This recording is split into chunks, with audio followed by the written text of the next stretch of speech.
নমস্কার বন্ধুরা, জ্যোতি সিম্পল কিচেনে সবাইকে স্বাগত। আশা করি তোমরা সবাই খুব ভালো আছো আর আমিও ভালো আছি। বড়দের প্রণাম আর ছোটদের ভালোবাসা জানিয়ে আমি আমার রেসিপিটা এখন থেকেই শুরু করলাম।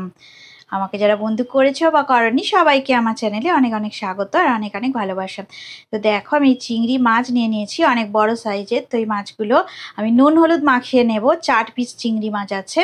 তো আজকে দেখি তোমাদের জন্য দুপুরবেলা কি রেসিপি নিয়ে চলে এসেছি। আর এদিকে সর্ষের তেলটা একটু গরম বসিয়ে দিয়েছি। আর মাছগুলো দেখি পরিমাণ মতো নুন আর হলুদ আমি মাখিয়ে নিচ্ছি।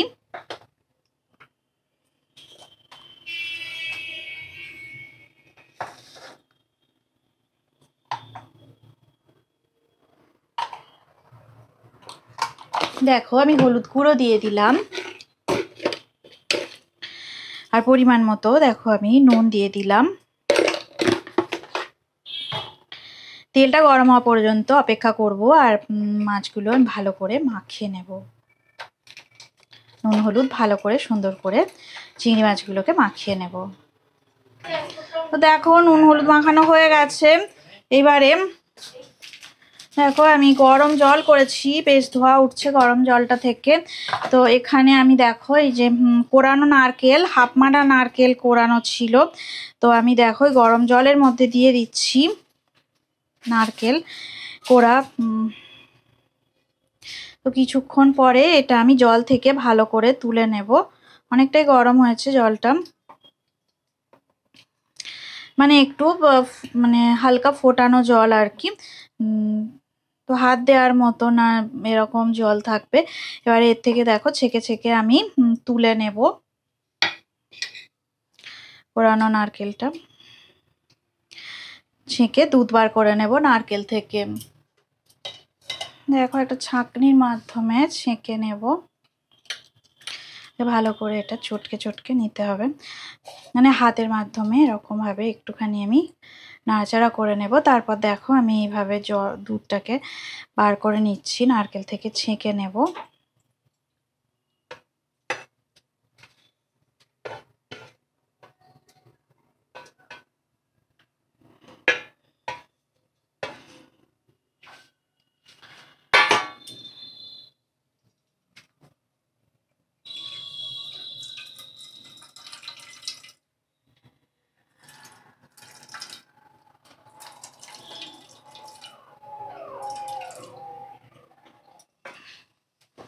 তেলটা বেশ ভালো মতো গরম হয়ে গেছে। আর দেখো চিংড়ি মাছগুলোকে আমি কাঠির মধ্যে ঢুকিয়ে নিয়েছি।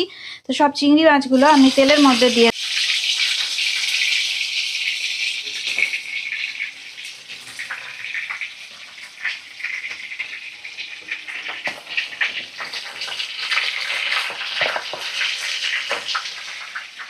দেখো মাছগুলো ভাজা করা হয়ে গেছে চিংড়ি মাছ। এবার আমি একটা পাত্রে তুলে নেব।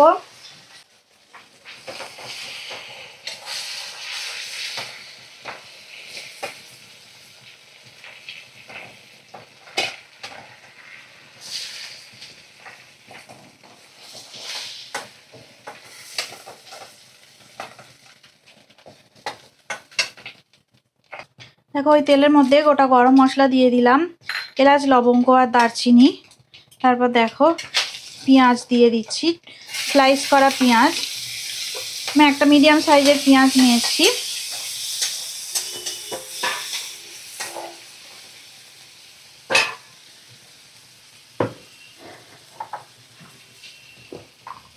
পরিমাণ মতো দেখো হলুদ গুঁড়ো দিয়ে দিচ্ছি আমি,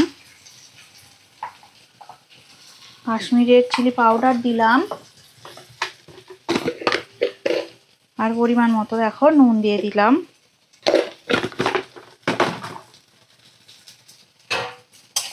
ভালো করে সব মশলা নাড়াচাড়া করে নেব।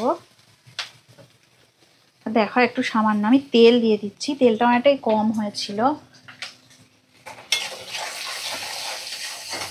একটু সাদা তেল দিয়ে দিলাম, ভালো করে নাড়াচাড়া করে নেব।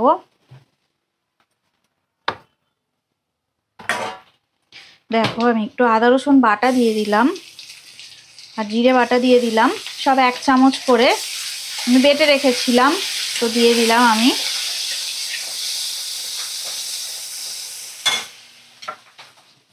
তা দেখো পরিমাণ মতো আমি নারকেলের দুধ দিয়ে দিলাম। হাফ নারকেলের দুধ পুরোটাই দিয়ে দিলাম। শুকনো লঙ্কা দিয়ে দিলাম, আর দুটো কাঁচা লঙ্কা দিয়ে দিলাম একটু টুকরো করে নিয়ে। দেখো আমি সামান্য একটু আমুল তাজা যে দুধ হয় সেই দুধ হাফ কাপের মতো আমি দিয়ে দিলাম। কোনো রকম করে রান্নাটা করছি, স্কিপ করো না তোমরা, তোমরা দেখো, অবশ্যই তোমাদের ভালো লাগবে, স্কিপ করো না ভিডিওটা, পুরোটাই দেখো। গরম ভাতের সাথে দুর্দান্ত স্বাদ হয়, দারুণ খেতে হয়।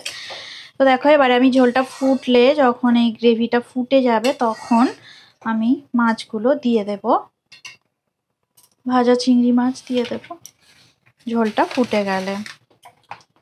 আর আমি দেখো সামান্য একটু গরম মশলার গুঁড়ো দিয়ে দিলাম, হাফ চামচ গরম মশলার গুঁড়ো, আর একটু সামান্য চিনি দিয়ে দেব, হাফ চামচের মতো চিনি দিয়ে দিলাম। তো ফুটে গেছে। এবার দেখো ভাজা চিংড়ি মাছগুলো আমি এর মধ্যে গ্রেভির মধ্যে দিয়ে দিলাম।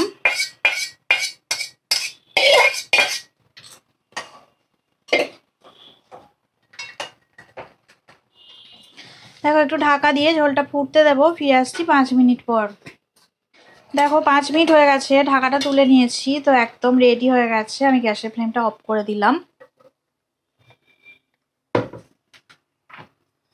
এবার দেখো আমি একটু ওপর থেকে ঘি দিয়ে দেব, খুব সামান্য ঘি দেব।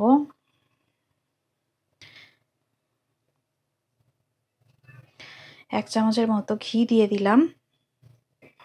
দেখো গরম মশলার গুঁড়ো দেব একটু সামান্য, হাফ চামচ গরম মশলার গুঁড়ো আমি ছড়িয়ে দিলাম। আমুল তাজা আর নারকেলের দুধ দিয়ে এই যে চিংড়ি মাছের রেসিপিটা একদম রেডি হয়ে গেছে। তো কত সুন্দর দেখতে হয়েছে দেখো। রেসিপিটা যদি ভালো লেগে থাকে অবশ্যই লাইক দেবে, শেয়ার করবে, আর কমেন্ট করে আমাকে জানাবে তোমাদের কেমন লাগলো। তোমাদের কমেন্ট করতে আমার খুব ভালো লাগে। তোমরা ভালো থাকো, সুস্থ থাকো, আর আমার রেসিপি এইভাবে দেখতে থাকো। আর যারা পুরনো বন্ধু আছো তাদের তো অনেক অনেক ধন্যবাদ আমাকে এগিয়ে নিয়ে যাওয়ার জন্য। যারা নতুন বন্ধু আছো তারা আমার চ্যানেলটা সাবস্ক্রাইব করে আমার পাশে থেকো। আজকের মতো টাটা, পরে আবার নতুন রেসিপি নিয়ে তোমাদের সঙ্গে দেখা হবে। টাটা।